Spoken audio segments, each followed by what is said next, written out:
nababagay sa inyo ang mga papuri ng inyong mga anak. Panginoon, patuloy kami at hindi kami titigil na magpasalamat sa inyo. Papurihan ka, sambahin ka. Dahil kayo ang tunay na Diyos, hindi nagbabago noon, ngayon at kailan. In your name, Jesus, you are our Lord and Savior. Lord God, kayo po, Panginoon, ang aming lamang tinataas sa kalagitnaan ng aming pagsasama-sama sa lugar na ito. Kayo lamang ang maitaas, kayo lamang, Panginoon, ang aming Diyos, ang aming Diyos na buhay. Lord, sa umagang ito, kayo po, Panginoon, ang mangusap sa bawat isa sa amin. Kayo po, Panginoon, ang manahan sa aming mga puso. Ito po ang aming dalangin sa pangalan ni Jesus. John 11:26. Do you believe this? Jesus asked. I am the resurrection and the life.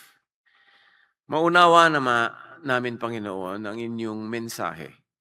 Sa tanong na ito ng iyong anak na si Jesus, do you believe this? At maitanong din namin sa aming sarili, do we believe this? Nawa ay maulinigan namin ang mahinang tinig na kumakausap sa amin at marinig din namin maging ang mga malakas na mga sinasabi sa amin ng napakadakilang mensaheng ito that Jesus is the resurrection and the life. Mangusap po kayong may kapangyarihan at nawa ang iyong salita na aming diringgin ay magbigay buhay sa amin o lalo pang magpasigla sa buhay na nasa amin na. Salamat, Panginoon, sa ngalan na iyong anak na si Jesus. John 11:1 and 3. Lazarus was sick. He was from Bethany, the village of Mary and her sister Martha. So the sisters sent word to Jesus, Lord, the one you love is sick. Nagpadala sila ng mensahero para ipasabi kay Jesus. Nag-aagaw buhay halos na ang isang taong malapit sa kanyang puso. Close sila magkakapatid kay Jesus, obviously. Sa simula ng kwento, we see ordinary human nearness. Taong may sakit, may kapatid na nag-aalaga, nag-aalala, pamilyang minamahal ni Jesus. This is a very short but loaded message to Jesus. Lord, the one you love is sick. No explanation, no demand. They simply appealed to relationship. Yung mahal mo ay naglulubha. Jesus, someone you love is dying. And don't we all experience moments in our lives when we nearly say the same prayer? It's a cry grounded in love, and it says it all. John 11:4-6. When he heard this, Jesus said, this sickness will not end in death. No, it is for God's glory, so that God's Son may be glorified through it. Now, Jesus loved Martha and her sister and Lazarus. So, when he heard that Lazarus was sick, he stayed where he was 2 more days.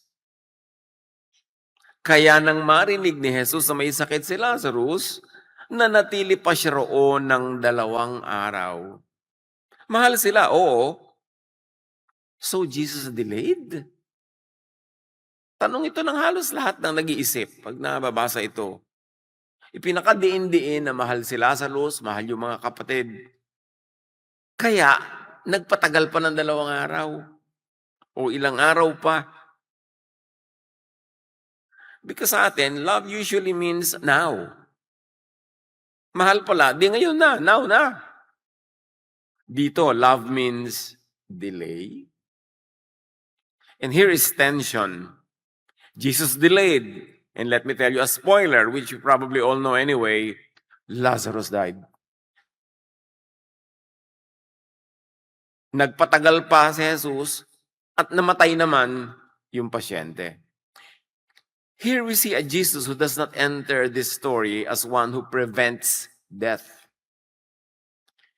Jesus allows death to happen. He enters as the one who meets death after death has already happened. Masyadong maraming nababaligtad dito sa takbo ng mga pangyayaring ito.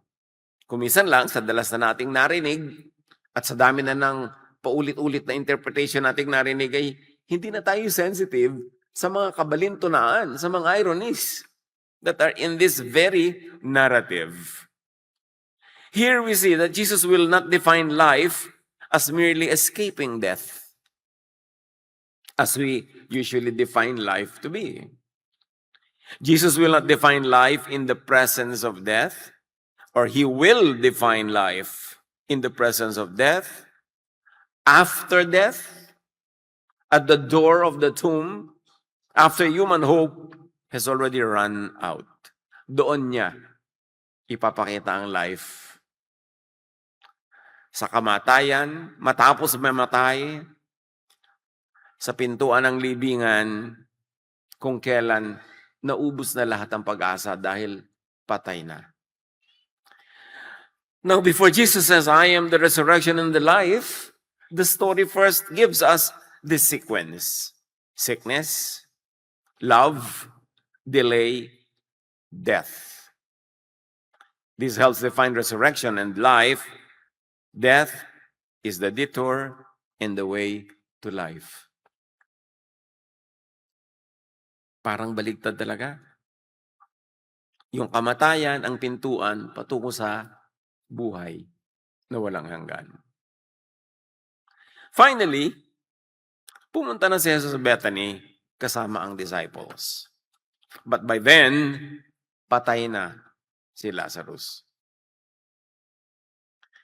Nang dumating sila, 4 na araw nang nalibing. Very dead.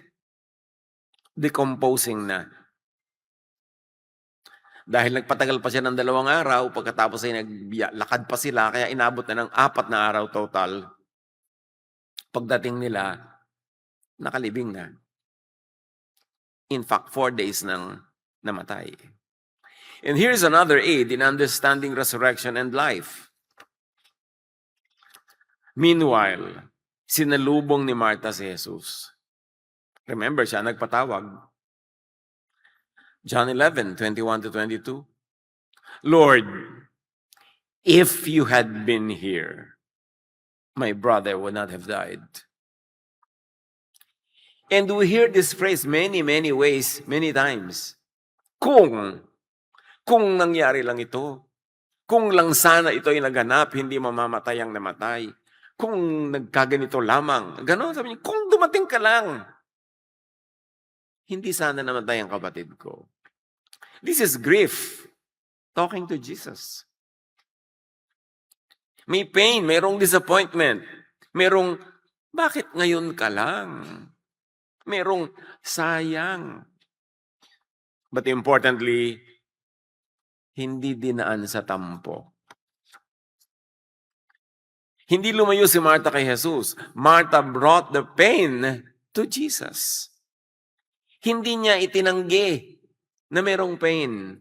Tulad ng ginagawa ngayon in their religious performance because they think religion expects them to not have pain. They deny the pain because they think that's what God expects of them, although religious tradition usually expects it of people. But Martha brought the pain to Jesus. Hindi itinago, hindi ginlamorize, hindi ginglorify, hindi ginawang religious performance na minsan ay nagaganap. She said the hard line directly, kung narito ka sana, hindi sana namatay ang kapatid ko. Pero sinamahan naman niya agad ng, but I know that even now, God will give you whatever you ask. May bawi agad. Sabi niya, kung sana narito ka lang, hindi namatay. Pero alam ko, anuman ang hingin mo sa Ama, ibibigay niya. Kahit ngayon din. That even now phrase is important. Hindi na before death, hindi na while Lazarus was still sick, hindi na habang may chance pa, even now, napatay na. 4 days na. Too late na sa human timeline. Martha still leaves room for Jesus. Na walang too late. Late, yes, but never too late. Late by the standards of people, but Martha gives Jesus that elbow room to move.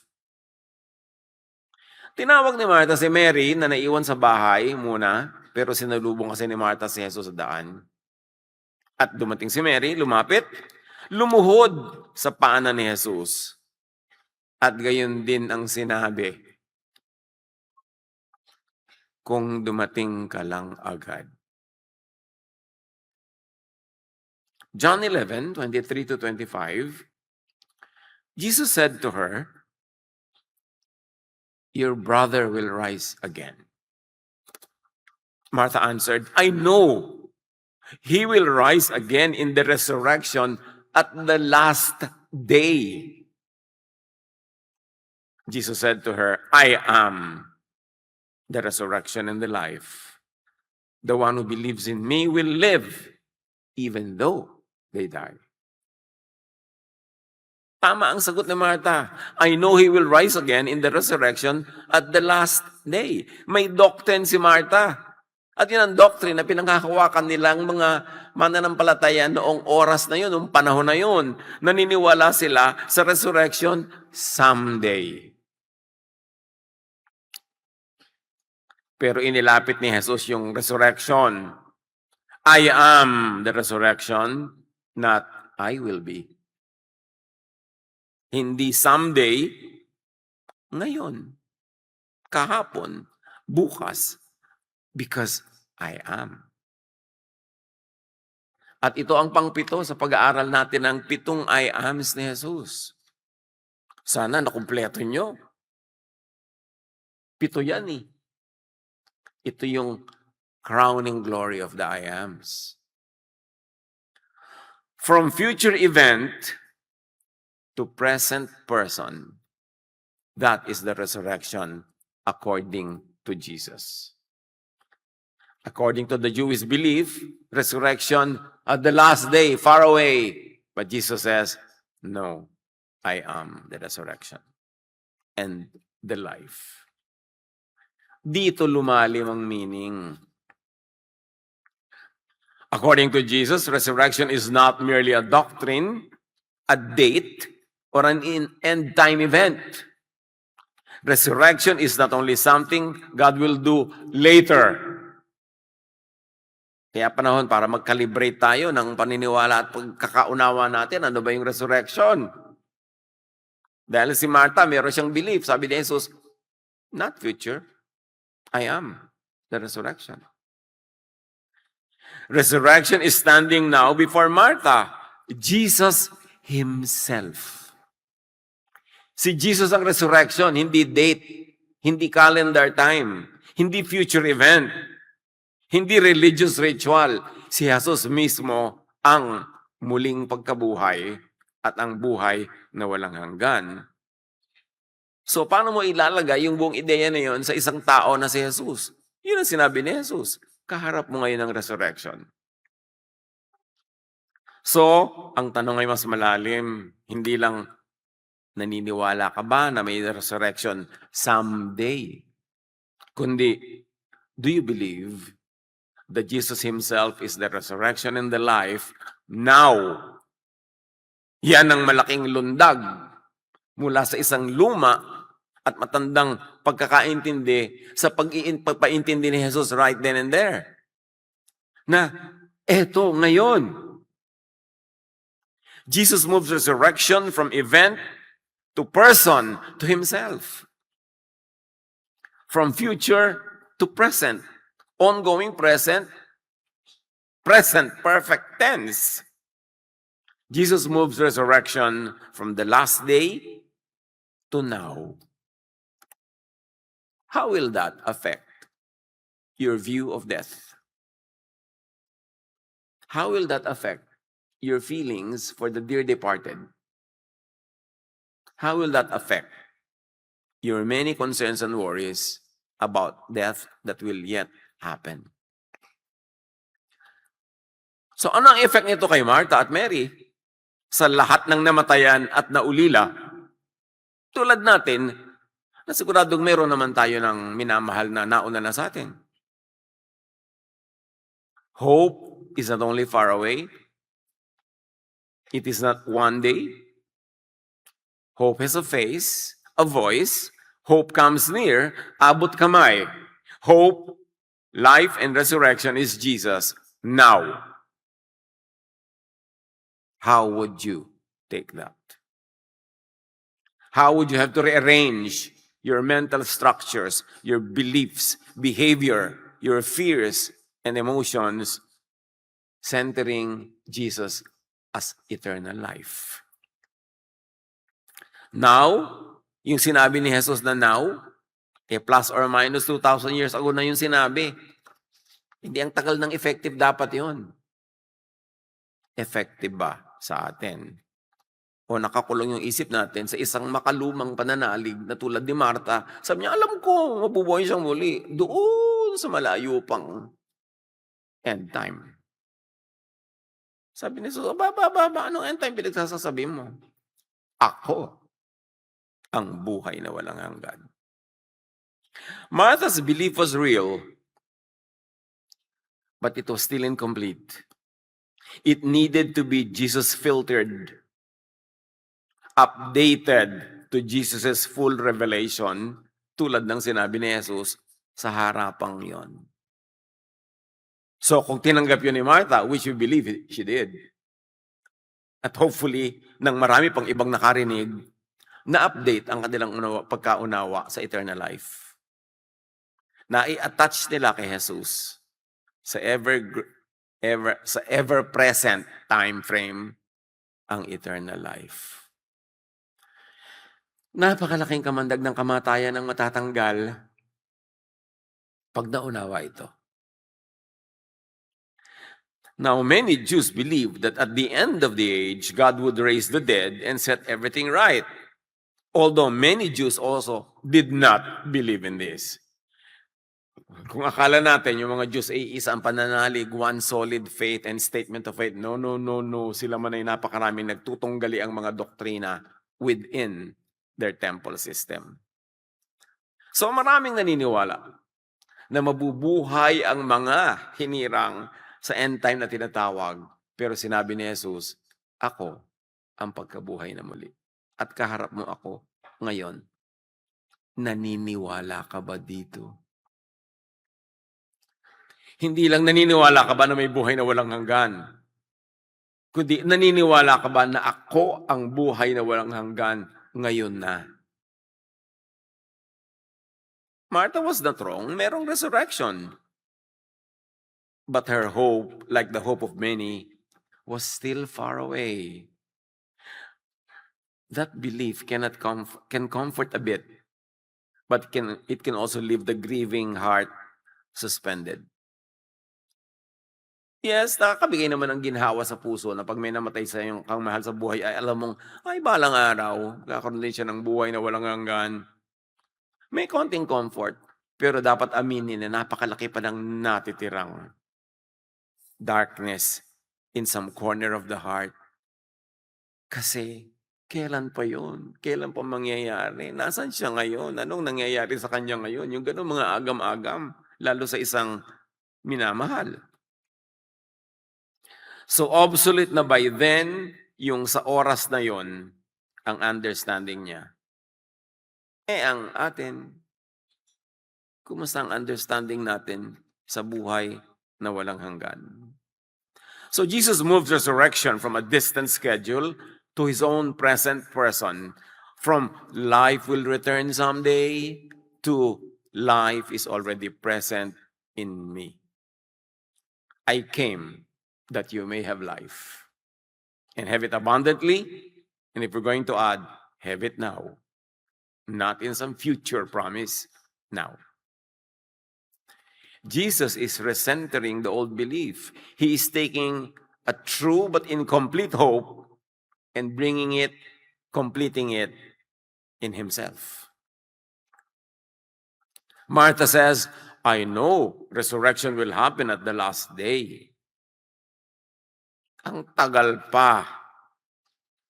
Jesus in effect answers, resurrection is standing before you now. Life is present wherever I am present. Do you believe in this? Do you believe in me? If you believe, therefore I am in you, therefore life is in you now. Na-Jesus filter, na-redefine, na-update ang resurrection and life sa encounter na yon. Now we know that Lazarus needed to die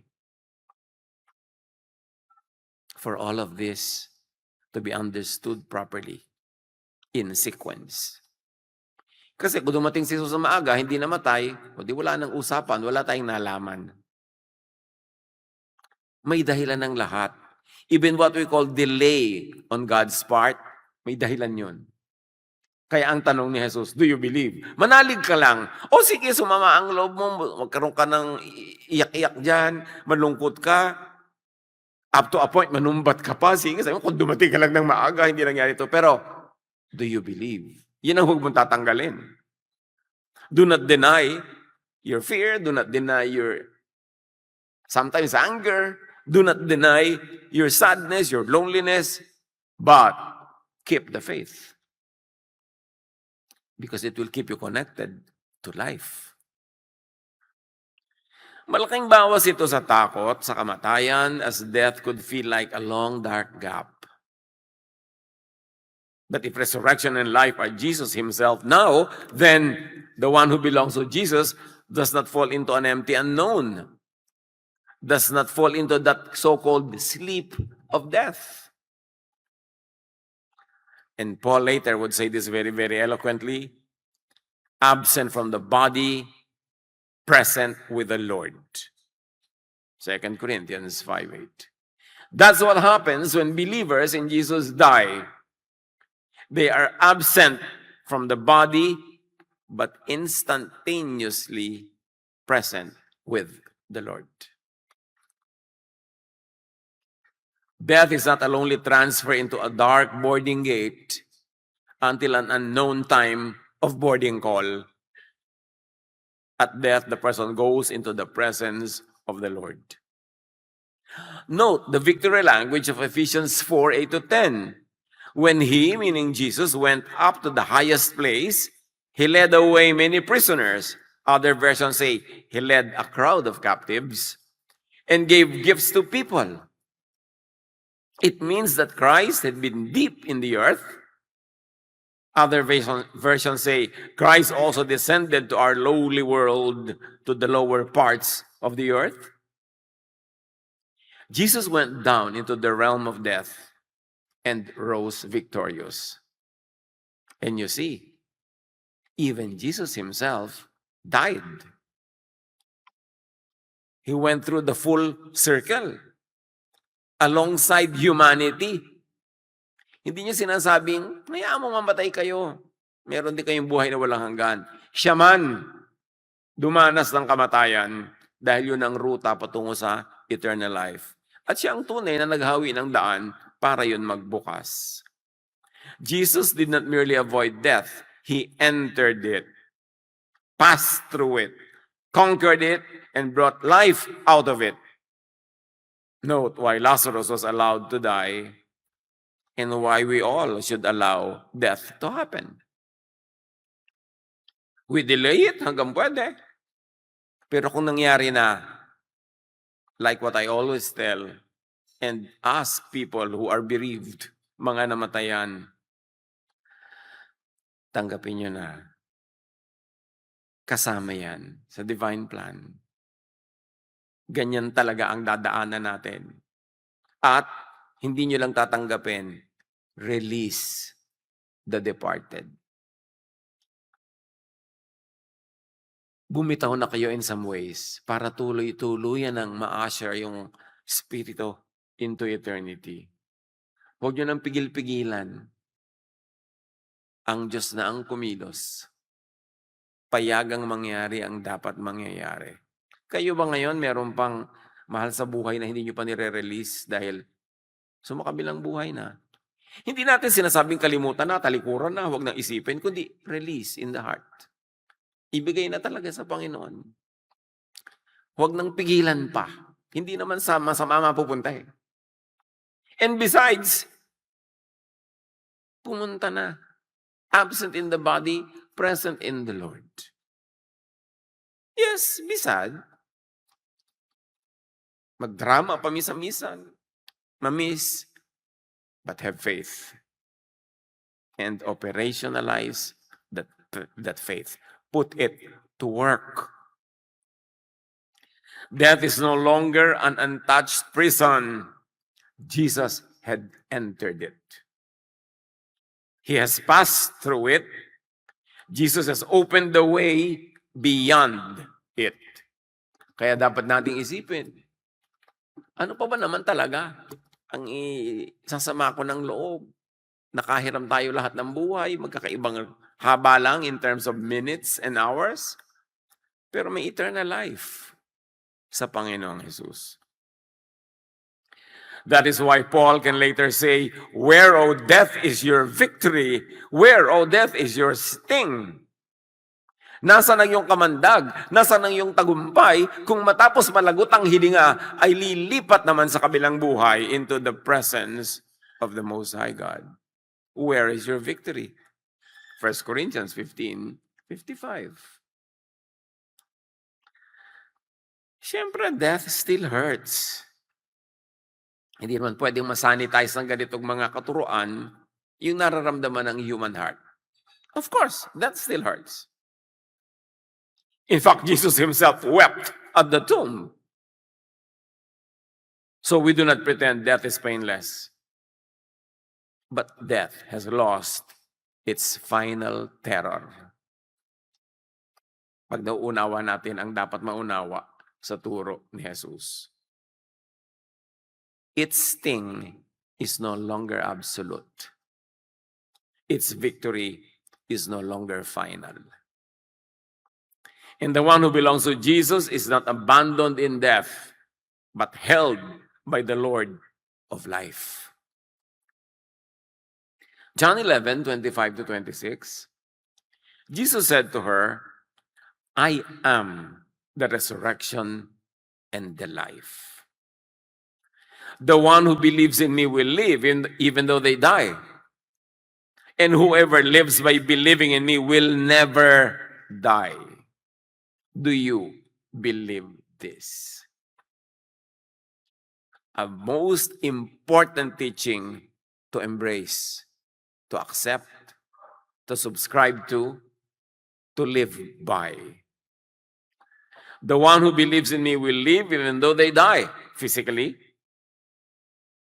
Whoever lives by believing in me will never die spiritually. Dito lumilinaw why Jesus allowed Lazarus to die. It is for God's glory, sabi niya, so that God's Son may be glorified through it.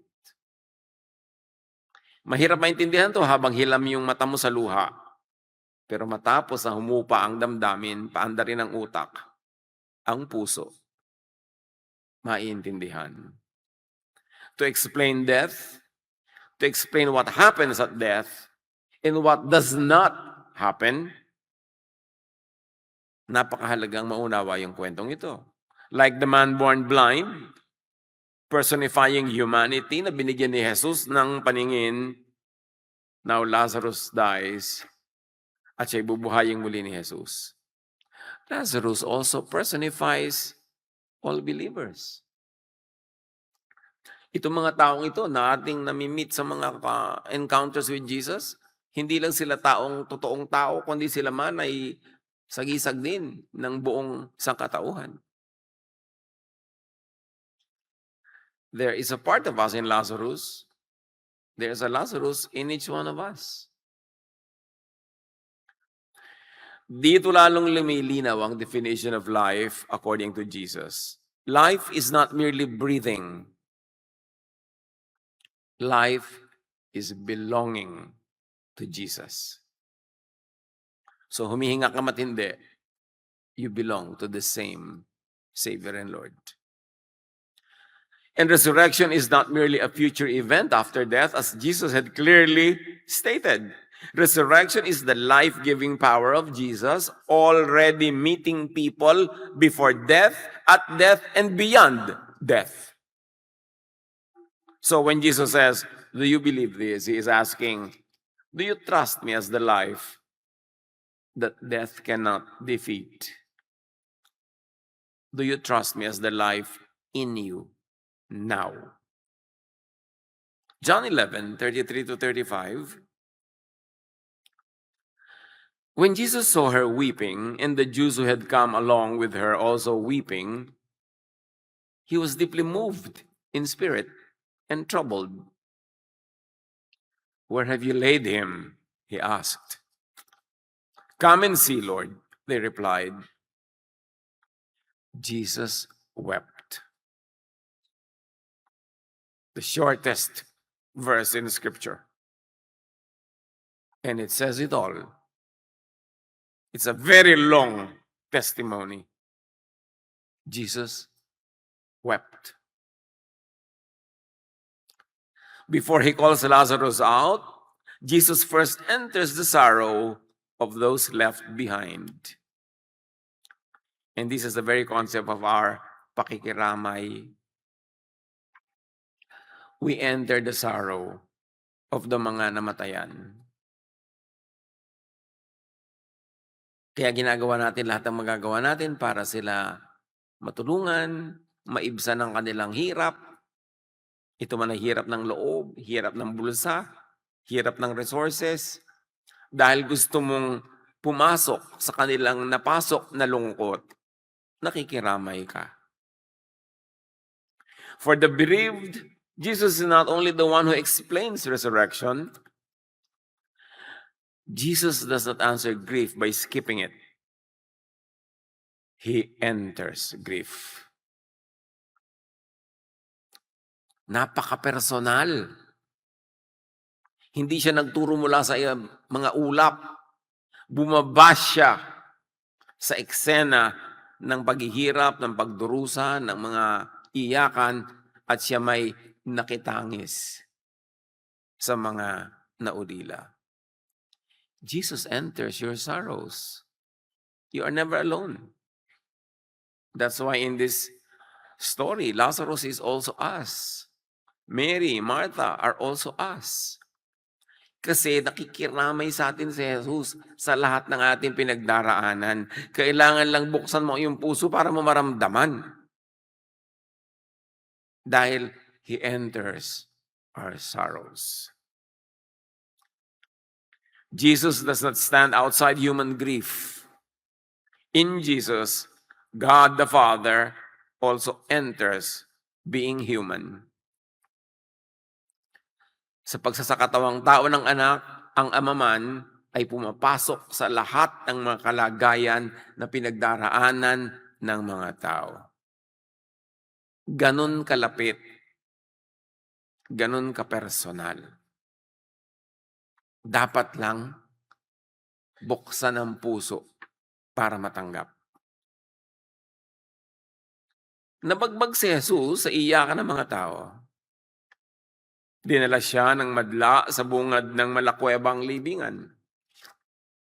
At sa harapan noon, umiyak si Jesus. John 11:39, take away the stone, he said. But Lord, said Martha, by this time, there is a bad odor, for he has been there 4 days. Death is now concrete. Meron ng takip na bato, may libingan, mayroon ng masangsang na amoy. Mayroon ng 4 days of finality.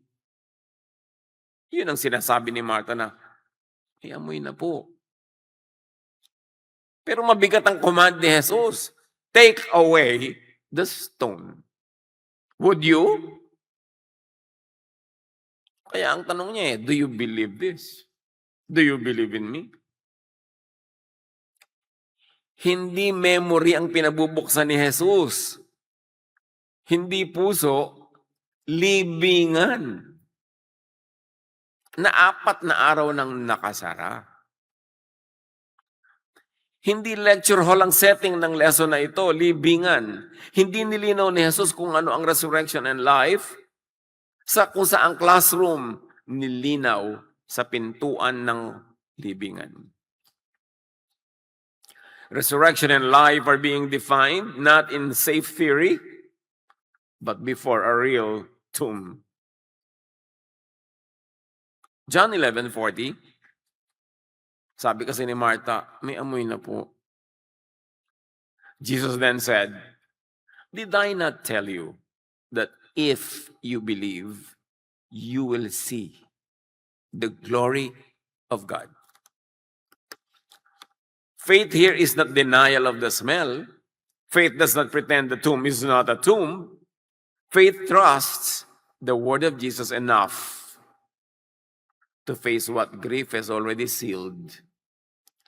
Ganong karami na ang isinara na natin, ikinandado na dahil sa lungkot. Sarado na.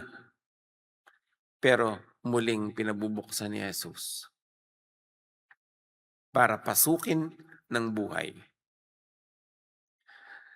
The glory of God is not seen by avoiding the place of death.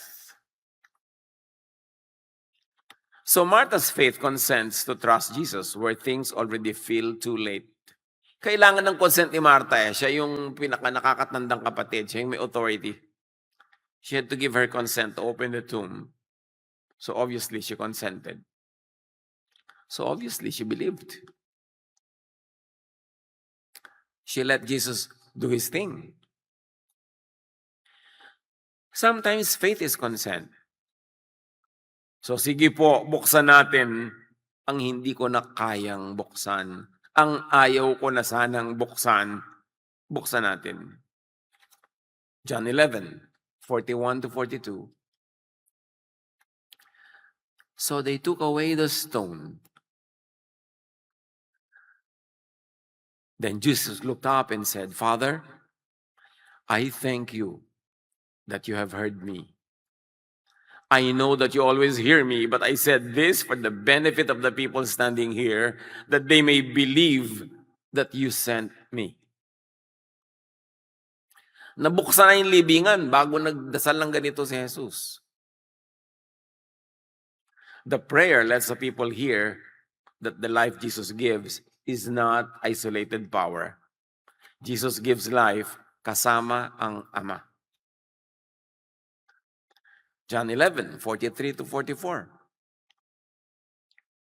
When he had said this, Jesus called in a loud voice, Lazarus, come out.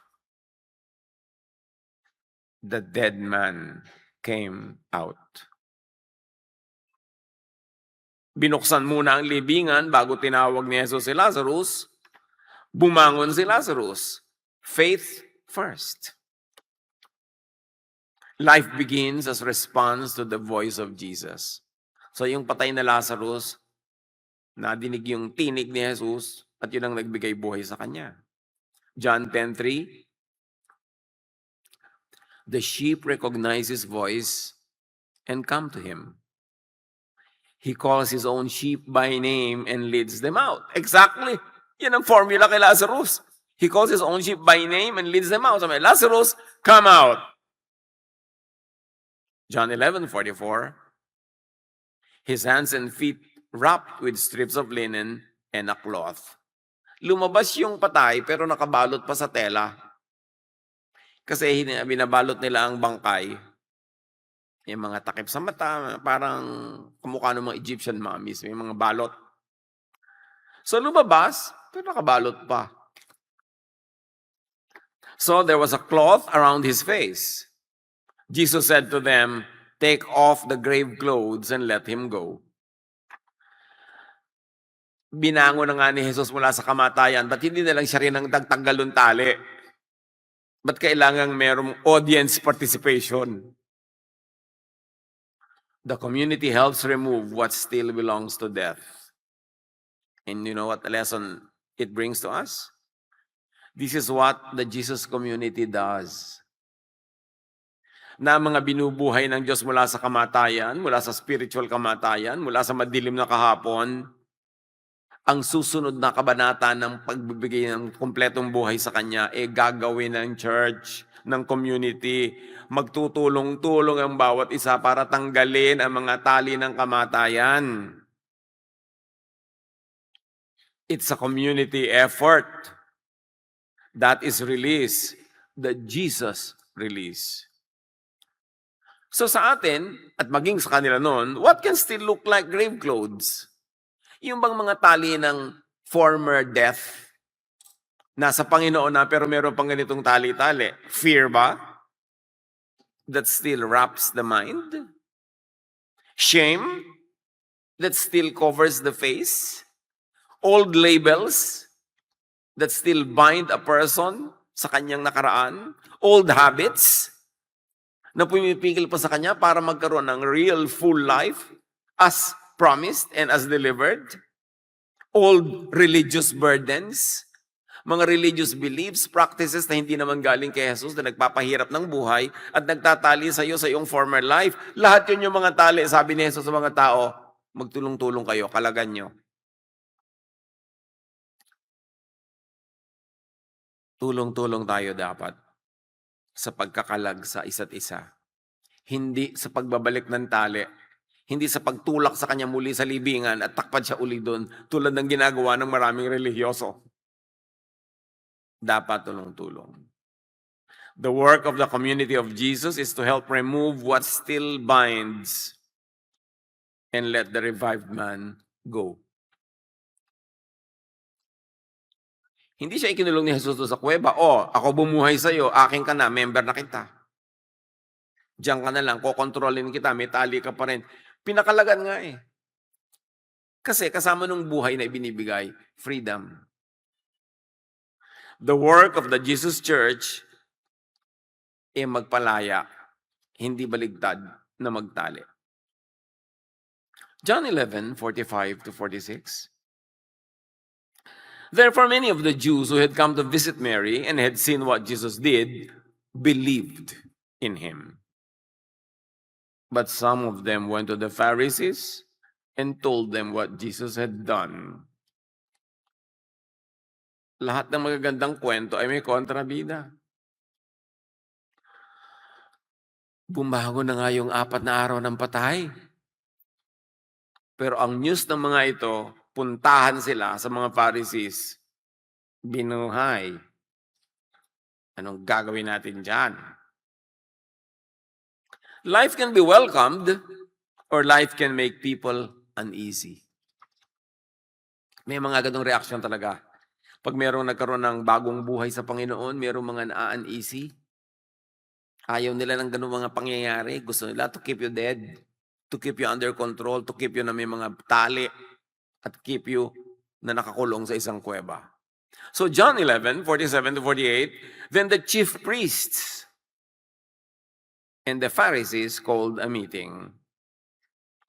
If we let him go on like this, everyone will believe in him. Mawawalan tayo ng members. Their concern, loss of followers and control. Ni katiting hindi nila ipinagdiwang na may nabuhay. Hindi man lang na-inappreciate yung buhay na walang hanggan na hindi na kailangan hintayin pa sa malayo, eto na. Ang inisip nila, turf, territory, control. People can see life and still become afraid of what that life will disturb. Can you welcome what life changes? Itanong natin sa atin yan. Sa atin, kung may nagkaroon ng ganyan, are we going to welcome life? O Gusto natin manatiling patay, nakatali, nakalibing ang isang tao, isang bagay, isang alaala. John 11:53. So from that day on, they plotted to take his life. Nagbalak na sila mula pa noon na patayin si Jesus. Jesus gives life and some begin to plan death. At ginagawa pa rin yan ng mga modern day Pharisees sa mga modern day followers of Jesus. Kung hindi man si Jesus ang mapatay nila, gusto nila patayin yung mga ibang sumusunod kay Jesus. Buhay na buhay pa rin yung tema na yan. John 12:10-11.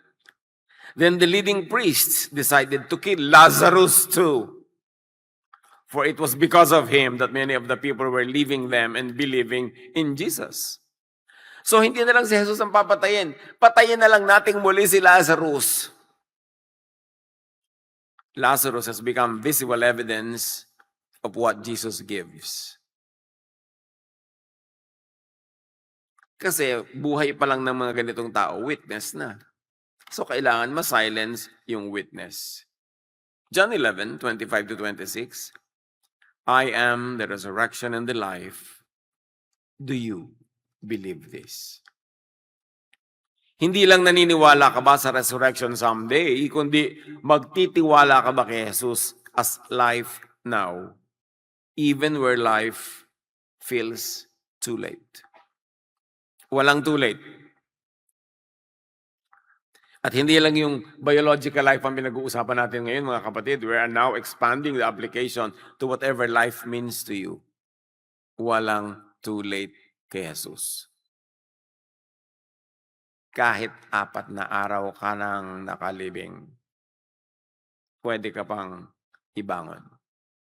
Magtiwala, manalig. Jesus asked the community to unwrap and release.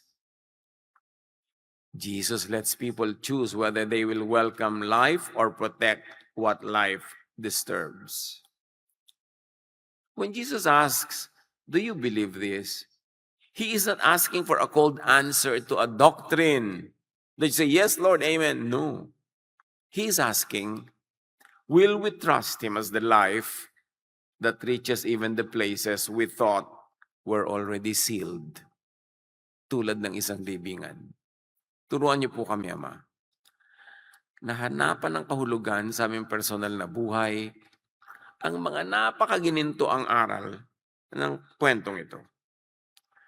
Turuan niyo po kaming pahalagahan ang kahulugan ng buhay na narito na ngayon na available.